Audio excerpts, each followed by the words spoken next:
Kita tadi sudah sampai ke pertanyaan tentang berapa besaran beasiswa yang diterima oleh para narasumber dan pengeluarannya, dan mungkin nanti kita juga akan mengulas tipsnya mungkin supaya hemat di sana atau seperti apa gitu.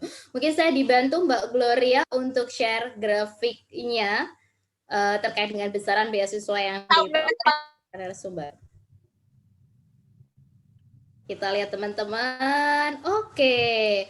Wah, menarik. Scholarship versus living cost. Nah, ini kita bicara per bulannya, berapa beasiswa yang didapatkan, perkiraan dari pengalaman teman-teman itu living cost-nya, dan sisanya berapa gitu. Nah, kita lihat di sini AAS, wow. Ya, ini persentase pengeluarannya adalah 48% dari beasiswa yang diperoleh. Fulbright 54%, Chevening 72%, LPDP 94%. Wah, ini saya pengen nanya. Mombusho 18%. Oke, saya ke LPDP dan Mombusho. Ini menarik. Saya Mombusho dulu. Ryan, ini Anda ini ngirit sekali. Emang di sana biaya murah atau Anda terlalu hemat ini? Mengeluarkan sampai 18% ini. Kaya Anda pulang-pulang ini kayaknya. Gimana, Ryan? Emang gede banget dan sana kamu nebeng-nebeng makan di rumah teman ini? Curiga saya. Halo. Silakan. Jadi sebenarnya kayaknya perlu dibagi dulu deh kayaknya. Jadi di Jepang memang terkenal tinggi biaya hidupnya, tapi kita perlu memisahkan antara kota besar dengan kota kecil. Kebetulan saya punya pengalaman hidup di dua kota ya, kota besar dan kota kecil di Jepang, di Tokyo dan di Toyohashi.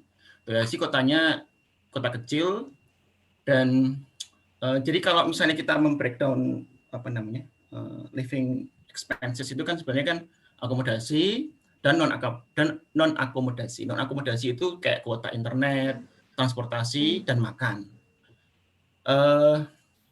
Dalam 3 komponen ini, kalau akomodasi udah saklek ya. Nah, kalau yang yang makan itu kan bisa dihemat dengan kita banyak masak sendiri. Kalau misalnya kuota paling juga flat kan tiap bulan sekian gitu. Terus kemudian kalau yang transportasi, kebetulan waktu itu saya sering naik sepeda gitu, jadi 0.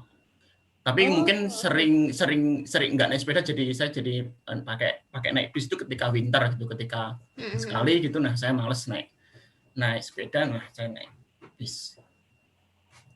Oke, jadi kalau masak sendiri itu mungkin di teman-teman banyak ya yang melakukannya, tapi ini kata tadi Rayendra, beasiswa Mombusho walaupun kotanya beda, dia akan memberikan besaran yang berbeda juga bukannya? Sama.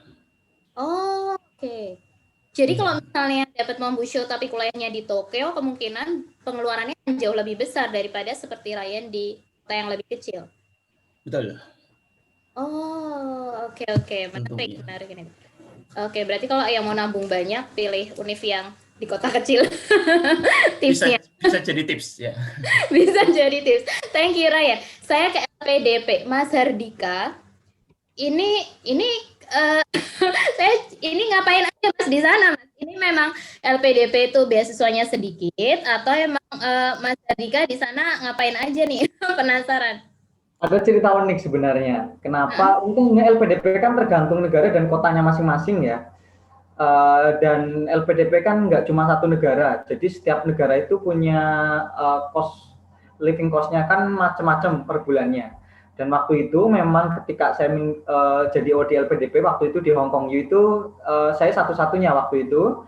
Dan di sana belum ada kayak penyesuaian uang bulanan. Jadi dulu kalau teman-teman LPDP mungkin tahu ya sempat viral yang kamar saya 2x1 gitu, seperti kuburan dan lain sebagainya gitu, itu karena ternyata Hong Kong itu masuk kota atau ya kota tapi negara bukan negara, itu yang uang akomodasinya itu termahal di dunia. Jadi termasuk sewa roomnya, itu rent roomnya itu mahal sekali. Bahkan waktu itu kamar 2x1 saja saya ngoceh dari menyerap uang beasiswa sekitar 7,5 juta gitu. Padahal sekali makan di kampus pun itu kan sekitar 80.000, 60 sampai 80.000. Jadi itu sangat susah sekali karena dulu itu karena rent room-nya itu mahal sekali gitu. Jadi waktu itu saya mengajukan kenaikan uang bulanan, tapi baru di ACC itu tahun berikutnya. Jadi hamin 3 bulan sebelum saya lulus baru naik. Tapi sekarang sudah bukan 12.700.000, bukan 7.000 Hong Kong dolar. Sekarang sudah 10.000 Hong Kong dolar atau setara dengan 19 juta per bulan. Jadi ada kenaikan yang cukup signifikan. Sekarang teman-teman yang kuliah di Hong Kong itu uang saku per bulanannya itu 10.000 Hong Kong dolar atau sekitar 19 juta. Itu. Jadi ada kenaikan sekitar 6 juta itu per bulan. Alhamdulillah teman-teman yang sekarang studi di sana dan baru wisuda sudah menikmati kenaikannya. Dulu awal-awal susah sekali. Dan saya itu kamar 2 kali 1 pun ya untuk harus sholat harus duduk. Kemudian itu dengan tinggal juga teman-teman yang Filipina gitu, dari itu sekat-sekat sekali gitu, sangat sempit sekali untuk berhemat. Tapi alhamdulillah setelah mereka melihat kondisi dan direview, ternyata memang kondisi di Hong Kong itu memerlukan kenaikan. Alhamdulillah di term 3 itu sudah naik dan sampai sekarang sudah naik, nggak seperti dulu ketika saya awal-awal di Hong Kong. Jadi itu sebenarnya ini pun sudah sangat berhemat sekali waktu itu ya, karena tinggal ya 4-5 juta per bulan dengan kondisi biaya makan dan juga dan lain-lain itu cukup tinggi ternyata. Oke, luar biasa Mas Hardika. Tadi saya mencatat bahwa Mas Hardika kemudian mengajukan ya, karena kasusnya spesifik sekali dan belum ada yang di Hong Kong gitu, sehingga Mas Hardika punya hak untuk menceritakan kondisi itu dan mengajukan kepada LPDP gitu. Jadi ada usahanya gitu ya untuk di situ. Luar biasa. Tapi ya kemudian dinaikkan H-3 bulan kelulusan itu ada reimburse nggak Mas? Nggak ada. Jadi karena kontrak saya kan ikut yang sebelumnya kan. Oke. Setelah ada pengaturan baru, karena kan evaluasinya setiap tahun, baru tetap ketika naik ya ikut naik, tapi yang ngikutin sisa studi waktu itu gitu. Tapi alhamdulillah dengan adanya kejadian kayak gitu, jadi saya lebih produktif. Jadi menjadi student research assistant, kemudian membantu aktivitas di kampus, itu yang membuat saya banyak produktivitas itu justru karena dulu itu mepet anggarannya, jadi banyak hal-hal yang bisa saya ikuti aktivitas di kampus gitu tentang pengembangan. Yang menghasilkan maksudnya Mas Hardika, menambah duit. Oke. Kalau LPDP boleh bekerja tapi di kampus gitu ya Mas Dika ya, saya konfirmasi. Oke, jadi menjadi asisten itu dan mendapatkan tambahan dan justru akan mendapatkan pengalaman yang luar biasa. Oke, menarik Mas Hardika, terima kasih. Kemudian ada Chevening Fulbright AAS rata-rata hampir sama ya, 50-an persen. Halo Mbak Gloria, tolong ada yang di mute, ada yang Mbak Khofifah Amalia, itu kok mengganggu di saya. Iya, terima kasih. Oke. Zaki boleh nambah sedikit? Oke, silakan Mas Ryan. Tadi terkait pengeluaran tadi, yang saya tulis di sini yang sekitar 3.500.000 itu salah satu penghematnya adalah karena komponen akomodasi. Itu jadi untuk penerima Monbusho itu mendapatkan memenuhi syarat untuk menyewa apartemen yang dimiliki oleh kampus. Nah, apartemen yang dimiliki oleh kampus itu murah, sangat murah. Mungkin setengahnya dari biaya apartemen secara umum gitu loh, yang tersedia di kota itu. Nah, itulah kenapa sangat murah sekali. Cuma biasanya kita hanya qualified sampai 1 tahun saja. Jadi tahun pertama itu kita bisa stay di situ dengan biaya yang sangat murah, tapi tahun kedua kita harus cari apartemen lain di luar kampus. Nah, itulah salah satu alasan kenapa kok sangat murah sekali. Oke, terima kasih tambahannya Mas Ryan. Jadi student apartemen ini memang akomodasi jadi hal yang sangat penting ya, karena tadi lawannya adalah Mas Hardika nih LPDP, karena akomodasi di sana sangat mahal dan kebalikannya Monbusho di sana sangat murah. Aku tadi baca tempatnya Ryan ini kayak ini sama biaya hidup di Jakarta, kayak lebih mahal biaya hidup di Jakarta bahkan pengeluarannya di sini dan di situ. Oke, terima kasih. Tadi Rayendra memberikan gambaran soal di Monbusho yang beda kota. Saya ingin bertanya ke AAS ini, Mas Pandu. Di AAS sendiri, apakah kalau beda kota itu besaran beasiswanya berbeda atau sama seperti yang terjadi di Mombusho tadi? Untuk Australia Awards, kota besar ataupun kota kecil sama. Per bulannya itu kita dapatnya sama. Jadi teman niatnya belajar sambil nabung, mungkin bisa pilih kota yang lebih kecil ya. Gitu. Tapi aku pun juga, aku dulu kuliahnya di Melbourne, itu kota besar, tapi menurut aku pengeluarannya kita juga itu nggak terlalu besar sih. Jadi masih bisa, kalau teman-teman lihat di sini aku masih bisa saving cukup banyak. Hampir 50% ya. Gitu. Jadi setiap di kota manapun itu sama nilai. Di kota manapun sama, tapi kecukupannya sangat cukup gitu ya, boleh dibilang begitu untuk AAS. Yang juga di benua yang banyak negara bagian nih, Mbak Dewi, Fulbright bagaimana Mbak? Apakah juga sama di semua negara bagian? Kalau Fulbright sendiri stipendnya beda-beda ya Mbak. Dia state-nya, kalau dia bukan tergantung state, malah tergantung kota. Kalau dia kotanya agak kecil, stipend kita juga agak lebih kecil gitu.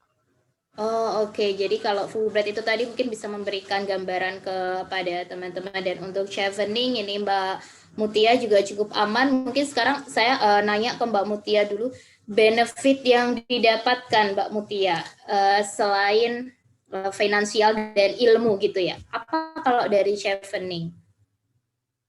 Kalau yang menurut saya berbeda itu adalah programnya ya. Jadi selama 1 tahun, kebetulan chevening itu cuma menerima beasiswa master ya, di master degree.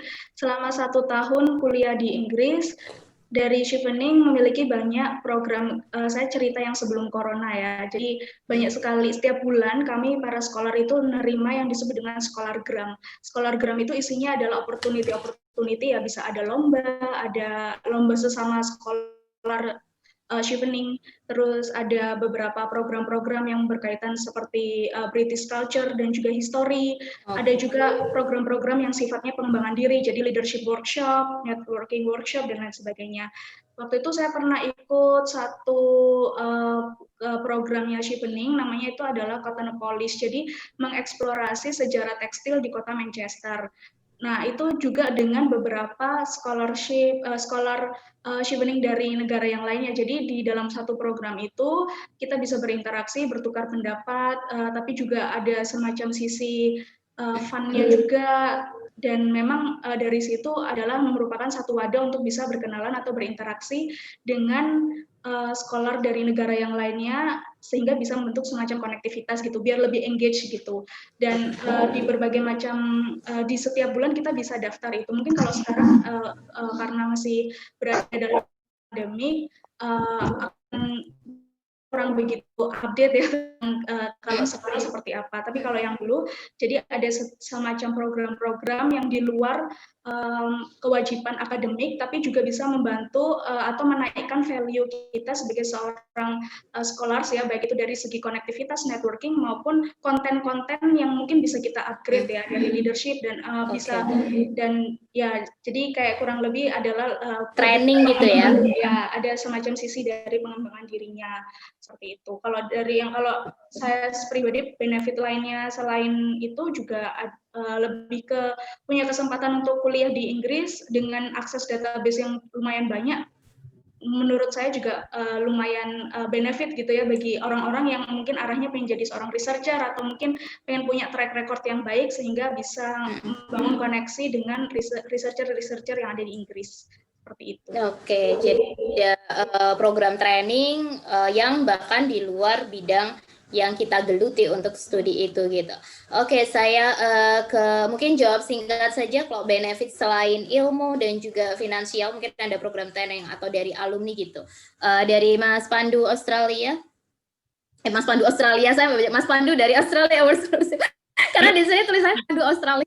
Jadinya saya AAS gimana? Mas Pandu, sorry. Itu dari Australia Awards, paling setelah kita lulus ya, mungkin itu yang selain financial sama akademik, setelah kita lulus gitu kita ada di grup di LinkedIn, kemudian kita tuh banyak banget informasi-informasi terkait lowongan pekerjaan, kemudian opportunity grant dari Australia gitu kalau kita pengen bikin social project gitu atau kolaborasi gitu. Jadi banyak sekali sih koneksi setelah kita lulus, itu kita bisa banyak dapat koneksi lah di mana-mana, kemudian opportunity untuk grant dan sebagainya. Seperti itu sih Mbak untuk Australia Awards.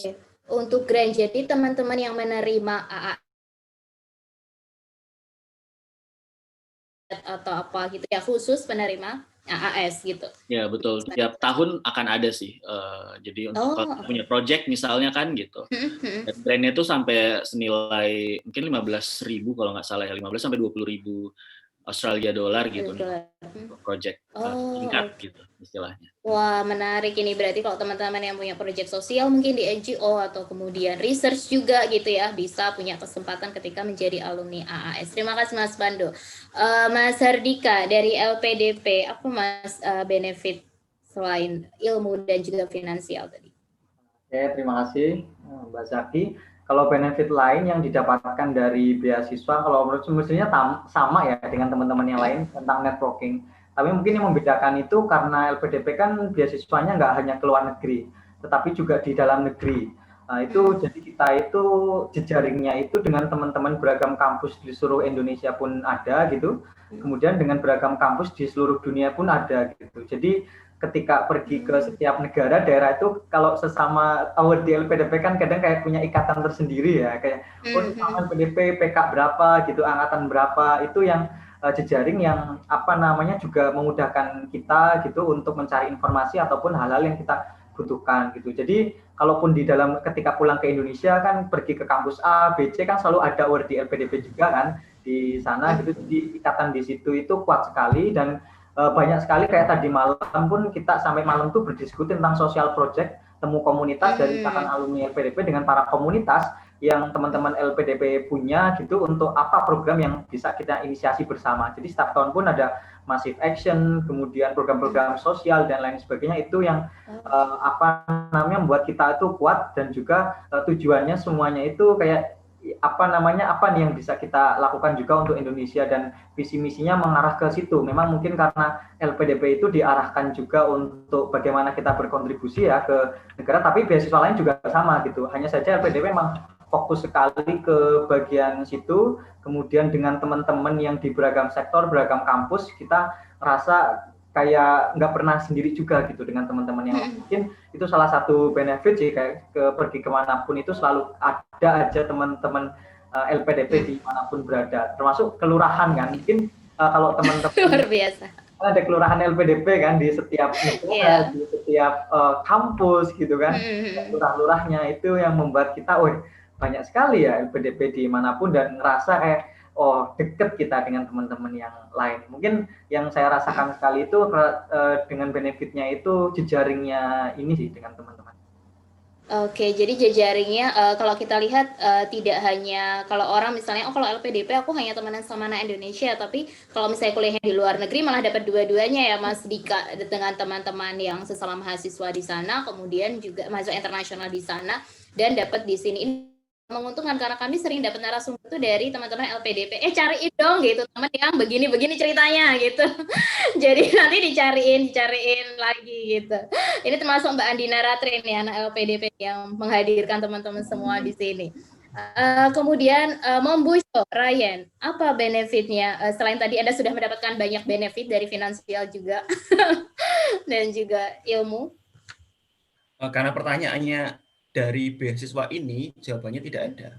Menurut saya sama sekali tidak ada. Jadi kalau ikatan-ikatan gitu tuh kita nggak sekuat beasiswa yang lain alumninya.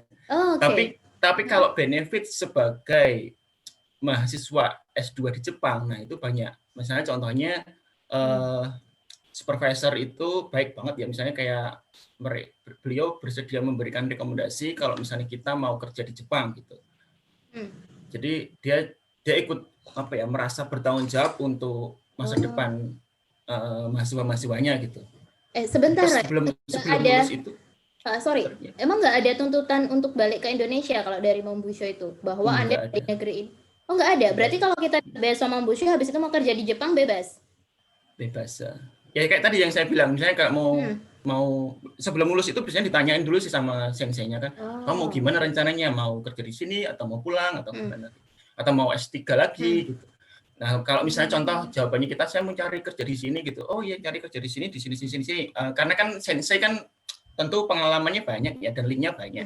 Dan biasanya kan kalau menjalankan proyek kan kerjasama dengan industri seperti itu contohnya. Jadi kita bisa dibantu nih mana sih posisi yang cocok dengan kita gitu sama sensei. Kalau rekomendasi saya kan kayaknya cukup nilai tawarnya tinggi ya kalau di industri gitu. Contohnya seperti itu. Oke, ya jadi bagi teman-teman yang suka nanya ya mungkin ya saya nggak pengen balik ke Indonesia. Nah, jangan ambil LPDP karena LPDP jelas harus balik gitu dan mungkin biasa yang lain gitu ya. Ini Mang Bunsho ada kesempatan bahkan bisa dibantu senseinya. Thank you, Rai. Mutia, Chevening.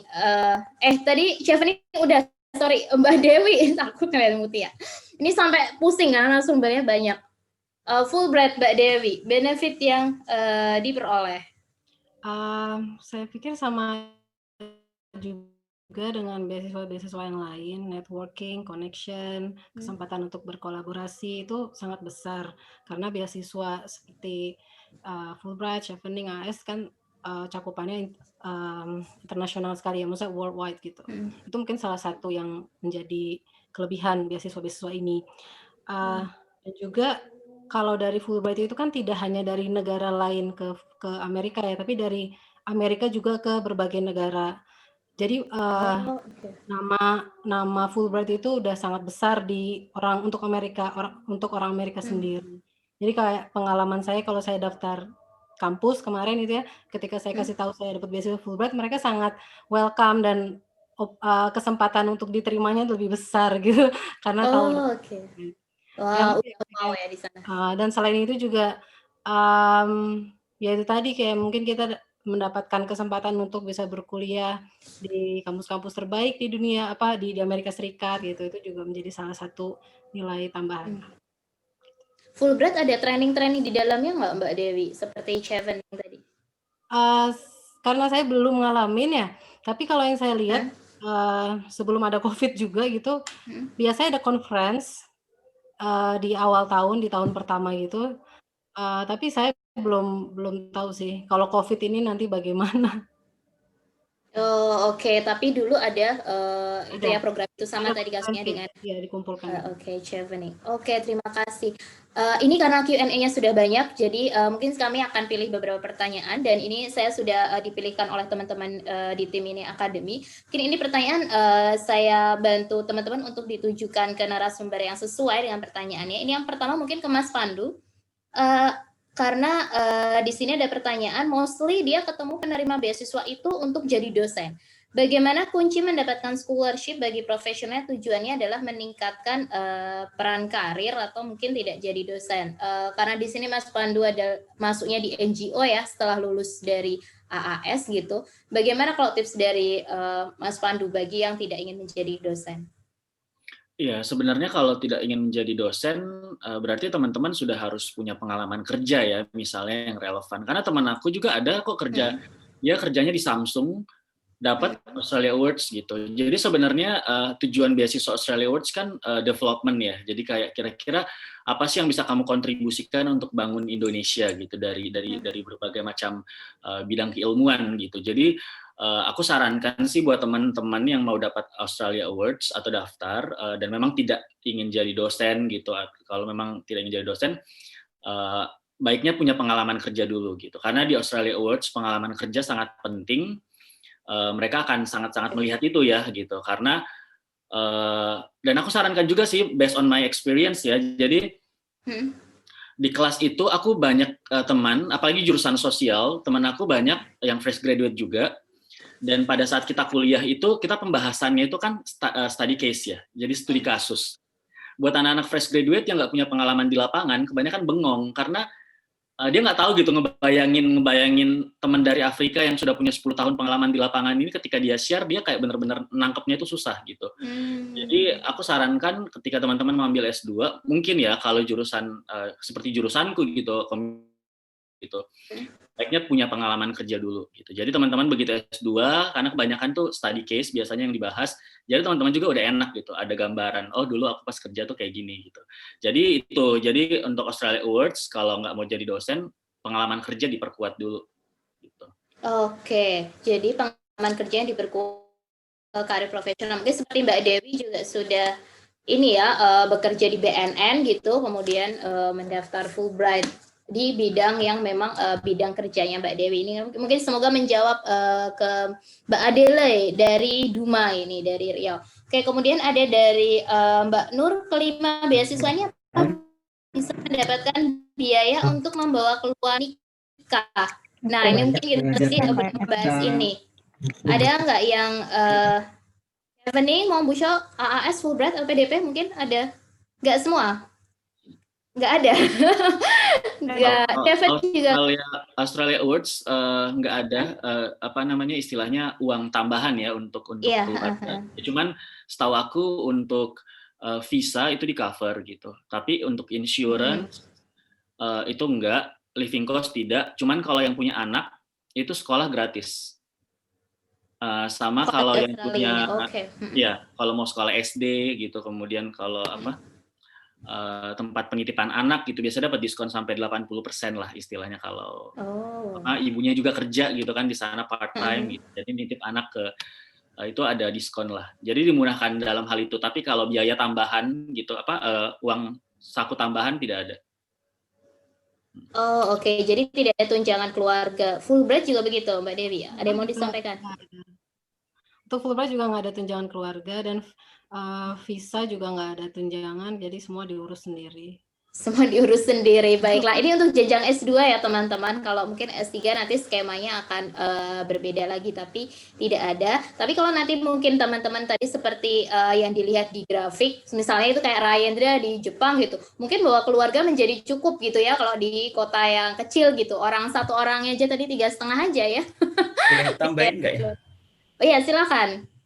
Mungkin saya juga perlu nanya, misalnya kayak yang Mas Pandu jelaskan tadi, sebenarnya yang benefit-benefit seperti itu adalah benefit yang didapatkan oleh orang yang tinggal di situ, bukan karena sebagai awardee-nya gitu kan, ya nggak sih? Kayak misalnya di Jepang pun kita nggak dapat allowance dari family, tapi kita juga dapat allowance untuk anak-anak. Itu bukan karena sebagai awardee-nya, tapi karena kita tinggal di sana dan kemudian terregister sebagai alien card, punya alien card gitu. Begitu juga dengan di UK dan di tempat lain mungkin kayak. Ya, kalau Australia Awards, khusus untuk award di Australia Awards dapat benefit itu. Jadi buat teman-teman misalnya LPDP, anaknya mau sekolah itu harus bayar full. Tapi kalau Australia Awards itu oke. Jadi karena biasa pemerintah ya, jadi semua di cover untuk biaya sekolah. Oke, mantap. Nah, ini yang harus teman-teman pertimbangkan ketika membawa keluarga, atau silakan cari jodoh bagi yang masih jomblo gitu ya, cari pasangan. Yang terpenting adalah dapat pasangannya dulu, baru memikirkan membawa keluarga. Baiklah, saya ke pertanyaan berikutnya ini. Apakah di antara teman-teman ini ada yang tidak linear S2-nya atau semua linear dengan S1-nya? Saya mungkin tanya itu dulu. Ini ada beberapa pertanyaan soal linearitas. Mas Hardika, enggak ada. Ya. Mas Hardika, linear semua ya? Oke, teman-teman, ini saya agak linear, nggak linear ya? Gimana ya? Agak linear. Rayendra teknik apa? S1-nya teknik kan? S1 teknik mesin, cuma ini lebih ke lingkungan gitu. Gimana ya? Jadi tapi masih teknik. Fisika lah mungkin. Fisika mesin kan lebih umum ya. Beda ya. Kan aku nggak bayang nih sebagai anak psikologi. Ya, maksudnya masih berdekatan tapi nggak benar-benar linear gitu. Ada kesulitan nggak ketika kan tadi harus mengajukan research proposal? Ya, kesulitannya adalah ketika kita meyakinkan supervisornya bahwa kita deserve untuk diangkat gitu. Nah, itu bagaimana caranya meyakinkan itu? Ya kita harus bisa memberikan research proposal yang baik ya, yang benar-benar make sense gitu lah. Oke, Rayendra sebelum mendaftar itu sempat kerja dulu sebelum Max di bidang yang sesuai dengan. Oh tidak, sempat kerja tapi tidak berkaitan juga. Tapi karena di Mon Busho itu kan yang paling penting adalah kita bisa meyakinkan supervisor atau sensei, ya asal kita beneran bisa meyakinkan itu dengan proposal yang kita berikan, ya kayaknya nyatanya bisa juga gitu. Oh, oke. Siap. Jadi teman-teman ini tidak ada kalau S1, S2-nya tidak linear. Tapi tenang saja, Mini Academy akan punya entah sesi, entah di podcast ya, kita akan undang narasumber yang baik kerjaannya tidak linear maupun S1-nya tidak linear. Nah, itu ditunggu saja. Kita masih nunggu antrian narasumber yang akan masuk di situ. Oke. Saya lanjut dulu ke pertanyaan yang berikutnya nih, harus manjat dulu. Oke, sebentar. Saya naik dulu. Tadi ada yang bertanya soal untuk semua narasumber pengalaman bekerja, yang memiliki pengalaman bekerja, yang beasiswa, mungkin gini, saya spesifikkan pertanyaannya, yang beasiswanya mensyaratkan pengalaman bekerja, itu apakah harus pengalaman bekerja yang beruntun 2 tahun di tempat bekerja yang sama, begitu? Mungkin spesifik ke chevening, mungkin Mbak Mutia, yang mensyaratkan pengalaman bekerja minimal 2 tahun ya, kalau tidak salah, mohon saya dikoreksi. Betul sekali, pengalaman minimum kerjanya itu adalah 2.800 hours ya. Jadi di online submission itu ada section bagian working experience. Nah, di situ teman-teman bisa mengupload berapa lama periode bekerja di satu tempat. Jadi dihitung 2.800 hours working experience itu adalah akumulatif, bukan di satu tempat. Jadi misalnya digabungkan dengan pengalaman teman-teman berwirausaha, atau mungkin digabungkan dengan pengalaman volunteer sepanjang itu bukan dari kampus ya, volunteer misalnya punya proyek sosial dan lain sebagainya, asalkan itu memenuhi working experience setara dengan 2.800, maka eligible untuk mendaftar chevening gitu. Oh, oke. Jadi selama memenuhi prasyarat itu ya, oke, memenuhi itu. Oke, sekarang pertanyaan berikutnya mungkin, apakah ada kewajiban untuk publikasi di jurnal untuk bisa lulus dari pihak pemberi beasiswa? Kita fokus bukan ke pihak kampus atau sense, tapi mungkin ke pemberi beasiswa. Apakah ada persyaratan itu, atau itu bisa menjadi nilai tambah? Mungkin teman-teman silakan, siapa yang mau bisa memberikan pendapatnya. Mungkin Mas Dika, Mbak Mutia, Mas Ryan, Mas Pandu, atau Mbak Dewi, silakan. Kalau dari beasiswanya nggak ada, tapi setahu saya seluruh kampus di Jepang itu minimal mensyaratkan satu publikasi di minimal conference atau seminar ilmiah untuk bisa mengajukan defense Oke, jadi nggak harus jurnal ya, conference bisa ya? Nggak harus jurnal. Kalau S2 di Jepang ya. Oke, kalau S2 di Jepang nggak harus jurnal, tapi dari beasiswanya nggak ada ya. Ini yang mungkin harus catat oleh teman-teman. Oke, ini teman-teman, karena pertanyaannya juga cukup banyak dan beberapa sebenarnya tadi sudah terjawab, seperti tahapan yang sulit. Kemudian soal bahasa Inggris tadi Mas Dika juga sempat memberikan tips sampai ke pare dan lain-lain, itu nanti mungkin juga teman-teman bisa dieksplor. Bahkan di podcast Mini Academy juga ada tentang bagaimana belajar bahasa Inggris secara otodidak. Nanti teman-teman bisa refer ke Instagram Mini Academy dan masuk di podcast. Ada yang sudah kita bahas beberapa di sini. Nah, mungkin saya ingin bertanya pertanyaan terakhir sebelum nanti kita masuk ke keynote closing-nya, atau saya kembalikan ke Mbak Andin. Apa yang membuat teman-teman bangga menjadi awardee, menjadi alumni dari beasiswa yang teman-teman dapatkan saat ini? Mas Dika dulu mungkin. Saya dulu nih. Iya. Aduh. Sebenarnya mungkin kalau misalkan saya pun mendapat beasiswa Fulbright, chevening, Australian Award, pasti saya pun akan bangga kan ya. Kenapa saya bangga mendapatkan LPDP? Salah satunya juga karena yang ini yang membawa saya kan juga meraih apa yang sekarang saya capai gitu, dan banyak sekali hal-hal yang mungkin lewat LPDP berikan gitu. Jadi bukti-bukti perjuangan ya memang karena menjadi bagian dari LPDP itu. Jadi kenapa bangga? Karena itu jadi bagian dari sejarah saya juga gitu. Kalaupun ternyata sejarah saya Fulbright, saya akan bangga juga dengan Fulbright itu. Mungkin hanya saja kita di posisi beasiswa yang berbeda gitu pasti. Tapi kalau kenapa saya bangga ya karena itu bagian dari sejarah, dan juga saya senang sekali dengan teman-teman juga yang kolaboratif gitu. Tapi saya juga yakin juga teman-teman biasa lain pun sama seperti itu gitu. Jadi hanya posisinya saja ya saya menjadi bagian dari LPDP, dan alhamdulillah sekali bisa bertemu dengan teman-teman yang sampai sekarang pun erat sekali gitu. Bahkan setiap hari pun kayaknya kita berhubungan juga walaupun beda kampus gitu, beda pekerjaan. tapi punya kayak rasa kekeluargaan gitu, kepemilikan yang tinggi juga gitu kan. Cuma kepemilikan terhadap beasiswa itu sendiri, tapi beberapa temen juga ngerasa kayak kepemilikan masalah sosial itu kayak masalah bersama juga, jadi ayo kita selesain bareng-bareng, kayaknya kayak gitu. Oke, dari asosiasi yang sangat kuat gitu ya di teman-teman peraih beasiswa LPDP, karena dipersiapkan dari awal tadi memang ikatannya cukup kuat. Oke, Mutia, Chevening, apa yang membuatmu bangga, Mut? Setelah gagal berkali-kali beasiswa termasuk LPDP dan akhirnya mendapat Chevening. Kalau saya sih melihat cari tahu sebenarnya saya itu pengen ngapain, saya pengen kemana gitu. Jadi dapat Chevening itu jadi salah satu bagian dari proses saya. Oh ternyata saya tahu gitu apa yang saya mau, dan kira-kira setelah ini saya mau melangkah ke mana. Karena kan di usia yang mungkin sudah lulus kuliah dan sudah saatnya untuk menentukan langkah ke bidang apa yang sebenarnya ingin saya tekunin, dan beruntung dapat Chevening menjadi salah satu media yang bisa menjembatani langkah-langkah saya ke depannya, seperti itu. Oke, kalau spesifik sekali Chevening ya, Mut, apa yang membuat dari beasiswa Chevening-nya, karena salah satu beasiswa yang lumayan kompetitif ya, yang pernah saya coba menjadi bagian dari 63 orang dari 4.000 pendaftar, itu menurut saya ya merupakan sebuah, saya mengapresiasi diri saya sendiri untuk itu Mbak. Iya, dan kamu sangat luar biasa, 63 dari 4.000 orang, luar biasa. Mbak Dewi, Fulbright, apa yang buat Mbak Dewi bangga secara spesifik nih menjadi peraih Fulbright?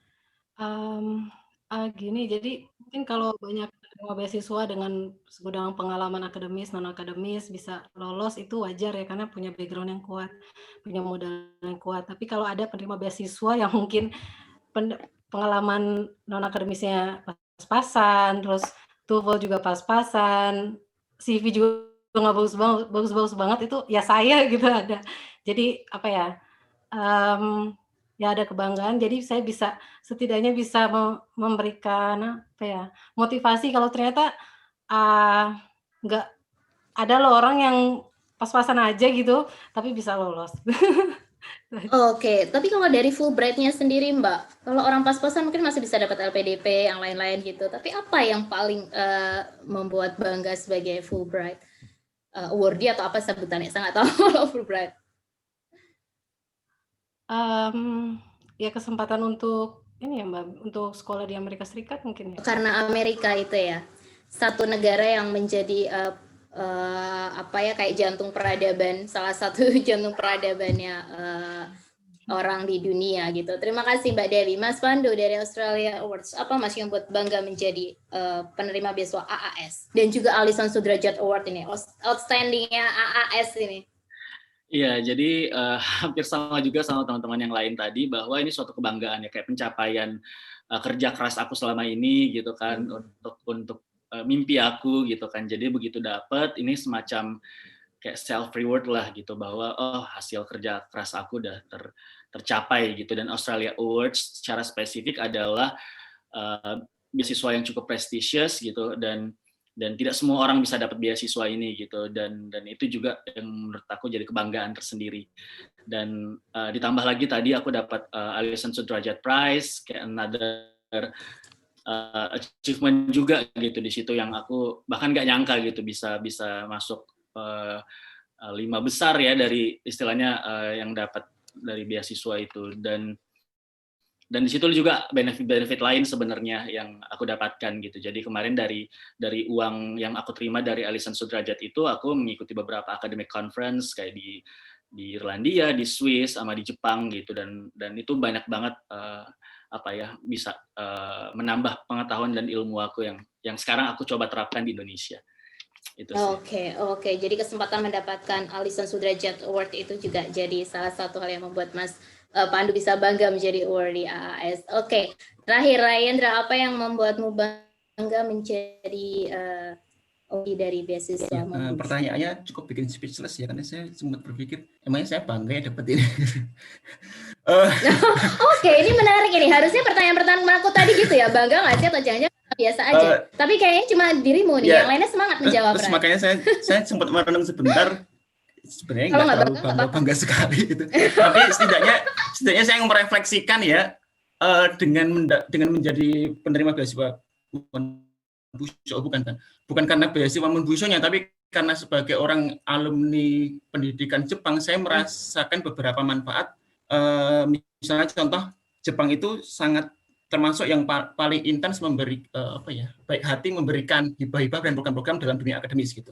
Tidak cuma ke Indonesia, kalau Indonesia udah banyak sekali. Saya yakin di teman-teman di kampus teman-teman, kalau misalnya ada seminar gitu, banyak deh, lebih banyak daripada negara lain keynote speaker-nya dari Jepang gitu. Sehingga di situ karena saya lulusan pendidikan Jepang, saya memiliki kemudahan untuk untuk bikin koneksi dengan mereka gitu. Dan karena saya cukup, walaupun nggak pintar banget bahasa Jepang, tapi karena saya cukup bisa sedikit dasar lah bahasa Jepang, dan karena saya alumni dari Jepang, saya mudah sekali untuk koneksi dengan orang Jepang gitu ketika saya berada di atmosfer internasional. Contohnya artinya juga kalau misalnya sorry Ray, berarti kalau misalnya itu anak LPDP tapi di Jepang juga bisa bicara seperti itu. Bisa juga, benar. Oke, berarti ini nggak spesifik tentang Monbusho. Pertanyaanku berarti gini, karena kita kan spesifik di beasiswa, Ray. Berarti apa yang membuatmu tidak bangga menjadi penerima beasiswa Monbusho? Karena banyak sekali yang dapat beasiswa Monbusho. Emang berapa dari? Maksudnya itu hal yang biasa aja gitu, maksudnya setelah mendapatkan dan lulus ya. Tapi kalau dulu ketika saya benar-benar berusaha gitu, mungkin bangga ketika awal, tapi lama-kelamaan kayaknya itu hal yang tidak perlu. Saya merasa ini sih nggak merasa terlalu spesial sih gitu. Oke, siap. Justru spesialnya karena sebagai akademisi tadi. Mau satu lagi yang ingin saya ceritakan. Misalnya ketika saya sekarang di Swedia, tahun kemarin saya mendapatkan beasiswa JSPS Jepang karena JSPS itu salah satu institusi hibah yang cukup prestisius di Jepang gitu loh. Dan saya sangat mudah sekali dapat beasiswa itu, dapat fellowship itu selama 3 bulan saya di Tokodai, dan itu sangat mudah sekali. Saya kayak cuma ngirim email ngirim aplikasi aja langsung keterima gitu, dan itu benefitnya sangat besar sekali gitu. Nah, salah satu yang memudahkan adalah karena saya punya pengalaman di Jepang, saya tahu bagaimana cara berpikir orang Jepang, saya mudah sekali untuk mendapatkan sensei yang akan mementoring saya selama 3 bulan itu, dan saya merasa kayaknya itu saya bangga deh dengan itu. Saya mudah connect dengan orang Jepang. Mudah connect dengan orang Jepang. Oke, tapi artinya kita bisa pakai beasiswa apa aja yang ke Jepang gitu ya. Harus dengan Monbusho. Thank you, Ray. Teman-teman, nanti kita sebelum masuk ke keynote closing-nya dari Pak Made Andi Arsana yang pasti juga bakal keren banget. Dan narasumber juga mohon masih ada di sini karena nanti saya akan ada pertanyaan terakhir setelah polling. Mohon saya dibantu Mbak Gloria, kita ada polling terakhir untuk teman-teman di sini setelah menyimak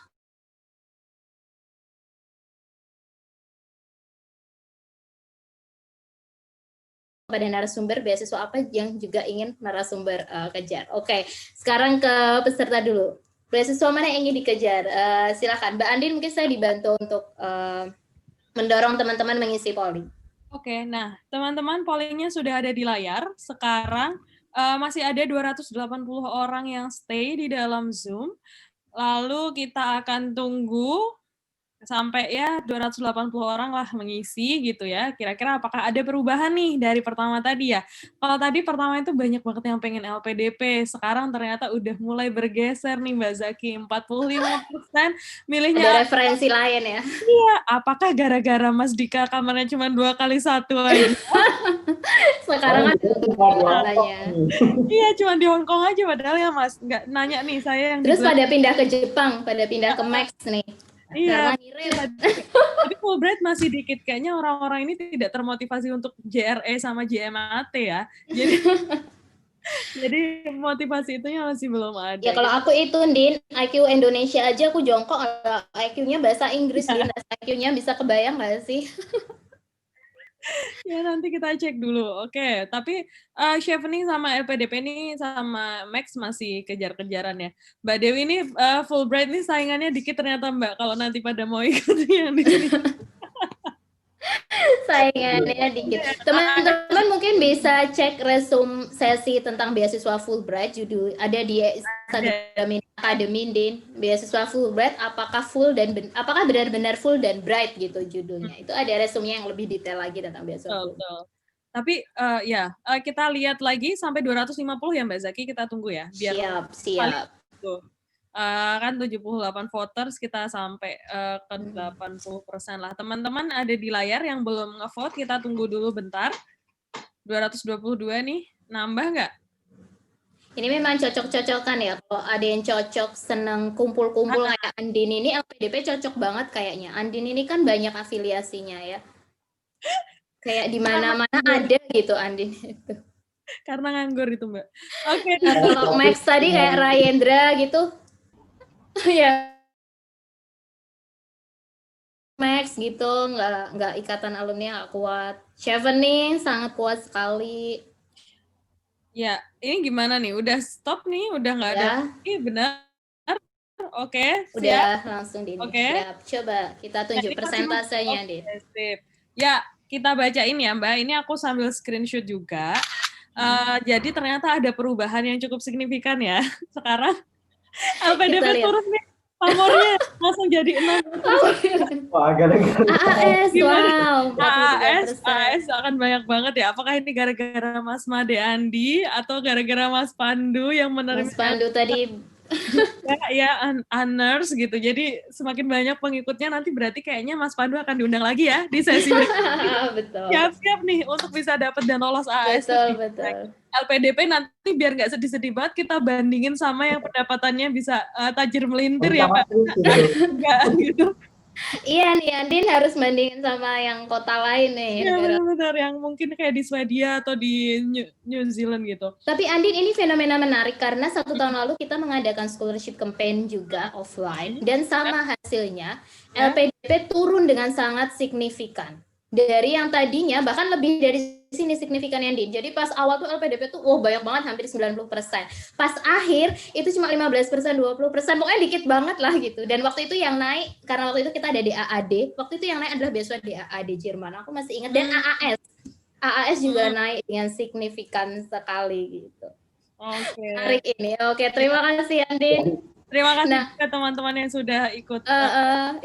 Wah, ini berarti menunjukkan bahwa memang kalau kita mau membuka lebih banyak referensi, mungkin ada banyak sekali beasiswa yang lebih cocok untuk masing-masing diri kita. Karena ini kayak jodoh gitu ya, saling mencocokkan. Saya pengen nanya dulu ke narasumber sebelum mungkin nanti masuk ke keynote closing Pak Made Andi. Kalau teman-teman di sini dapat kesempatan untuk mengejar beasiswa lagi gitu untuk S2 atau mungkin S3, apa yang beasiswa yang paling teman-teman ingin dapetin dan apa yang paling pengen dihindari? Mbak Dewi dulu mungkin.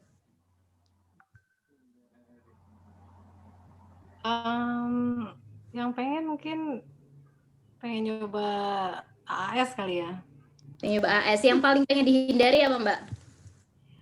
LPDP kayaknya. LPDP, kenapa Mbak? Spontan aja karena saya sebenarnya udah pernah nyoba juga LPDP tapi nggak dilanjutin dan memang persyaratannya agak lebih banyak ya. Lebih banyak ribetnya ya.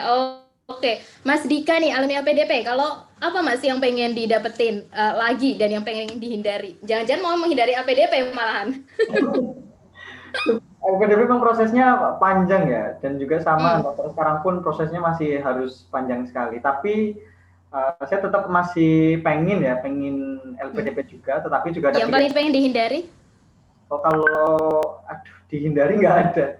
Kalau dia ini nggak ada, cuma ada skala prioritas saja kayak LPDP. Ya, yang terakhir skala prioritasnya wes apa? Wah, yang terakhir adalah beasiswa yang nggak mengcover semuanya. Apa itu? Disebut nama beasiswanya, Mas Dika. Waduh, yang dihindari ya, saya nggak kepikiran untuk menghindari. Skala prioritas. Nggak kepikiran. Oke, yang tidak kepikiran apa skala prioritas terakhir dari beasiswa yang ada di sini aja, 5 beasiswa di sini, nggak usah yang di luar sini. Oke. Ini kan nggak ada yang S3 ya, jarang ya. Untuk S3 beasiswa dari Max. Membusho ada S3. Okay. Saya kan berarti yang S3 kan. Kalau yang paling dihindari mungkin saya pilih dari mungkin yang ke Inggris kali ya, karena saya nggak terlalu minat ke Eropa. Ini kalau Oke. Jepang gitu saya minat sekali karena bidang teknologi ya. Karena mungkin I see, ya. perkembangan teknologi itu banyak sekali di Asia Timur sama mungkin di US itu juga masih berkembang. Oke, jadi pemilihan studi tidak hanya soal beasiswanya, tapi juga negaranya itu tadi ya, Mas Dika. Mas Pandu, AAS, pengen dapat AAS lagi atau yang lain? Ya, kalau aku jujur ya, maksudnya aku dulu mungkin banyak seperti teman-teman yang sekarang gitu, dulu nggak mau Australia karena deket gitu kan. Tapi setelah dapat Australia, aku malah jatuh cinta gitu sama Australia dan S3-nya pengen balik ke Australia lagi gitu. Karena aku juga dulu pas S1 pernah kuliah singkat ya di Amerika, di Vienna, Austria juga. Jadi sudah sempat membayangkan di Amerika, Eropa tuh kuliah kayak gimana. Dan ketika aku bandingkan pas aku S2 di Australia, kayaknya Australia yang paling sesuai dengan karakterku lah istilahnya. Aku paling suka. Makanya S3-nya pengen balik ke Australia lagi. Pengen balik. Kalau yang paling di ini skala prioritas terakhir lah di antara 5 beasiswa ini apa, Mas Pandu? Mungkin aku Fulbright kali ya. Aku karena Amerika, jadi karena udah pernah merasakan kuliah di sana. Di sana sebenarnya kuliahnya asik sih, cuman memang berat ya. Maksudnya apa ya, dari tuntutan dosen itu sangat-sangat luar biasa. Jadi kalau kita setengah-setengah, jangan Amerika ya, karena Amerika tuh benar-benar akademiknya parah. Jadi kamu kalau benar-benar nggak siap bisa stres, betul kayak Mbak Dewi ya. Jadi itu berat, cukup berat kalau menurutku ya gitu. Jadi mungkin aku S3 nggak ke Amerika sih, karena teman-temanku S3 di sana banyak yang lebih dari 4 tahun gitu. Sementara beasiswa biasanya covernya 4 tahun. Nanti nggak tercover lagi ya. Siap. Jadi ini tadi ada pemilihan negara berdasarkan bidangnya, ada juga memperhatikan kultur studi di sana. Terima kasih Mas Pandu memberikan referensi ini. Rayendra, apa yang tadi kan nggak bangga nih Max. Apa pengen Max lagi atau yang lain? Meskipun aku tahu sekarang udah S3, tapi kalau ada kesempatan lagi, apa Ray? Bukan nggak bangga sih, biasa aja gitu deh kayaknya. Ya biasa aja lah, oke ya, apapun itulah. Ya. Apa yang pengen dikejar? Maksudnya gimana ya, kan saya udah S3 ya. Di antara 5, kalau ada kesempatan lagi untuk S2 atau mungkin S3, beasiswa apa sih yang paling pengen didapetin di antara 5 beasiswa yang ada di sini? Dan apa yang paling ingin dihindari? Nah, sebenarnya dulu pun waktu S2 itu salah satu pertimbangan saya kan sebenarnya adalah saving juga ya. Itulah kenapa saya milih Monbusho, karena saya waktu itu memang mengamati yang paling menarik itu adalah Monbusho, AAS, dan ada yang di Kaus semacam itu. Itulah kenapa saya milih yang Monbusho. Terus kemudian untuk yang S3 waktu itu saya mikirnya juga salah satu pertimbangan utama adalah finansial. Dan ketika waktu itu saya nyari-nyari, ternyata ada kesempatan S3 selain beasiswa yang finansialnya lebih tinggi. Itulah kenapa saya tidak daftar beasiswa gitu. Oke, berarti kalau ada kesempatan lagi, kamu emang nggak pengen daftar beasiswa yang ada di sini? Kalau bisa tidak beasiswa, karena ada yang lebih tinggi dari itu. Oke, bekerja ya. Kapan-kapan Mini Academy akan bikin sesi khusus tentang gimana skema S3 yang bekerja, dan mungkin kalau ada S2 juga. Terima kasih, Rai. Oke. Mbak Mutia, Chevening, apa Mbak di antara 5 ini yang paling pengen dikejar lagi? Kan senang sekolah nih, orang S2 lagi sekarang. Kalau S3 kayaknya mau nyoba yang sifatnya asosiatif, mungkin kayak LPDP dan juga AAS kali ya.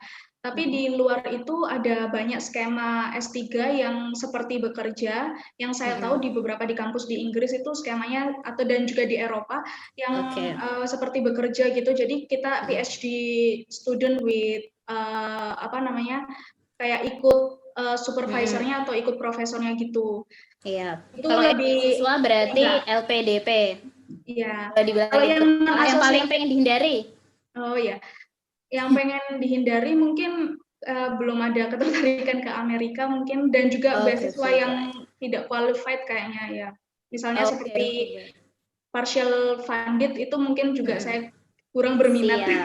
Siap. Oke, jadi Andin ini tadi tidak hanya peserta, tapi juga dari narasumber juga ada yang menghindari Fulbright.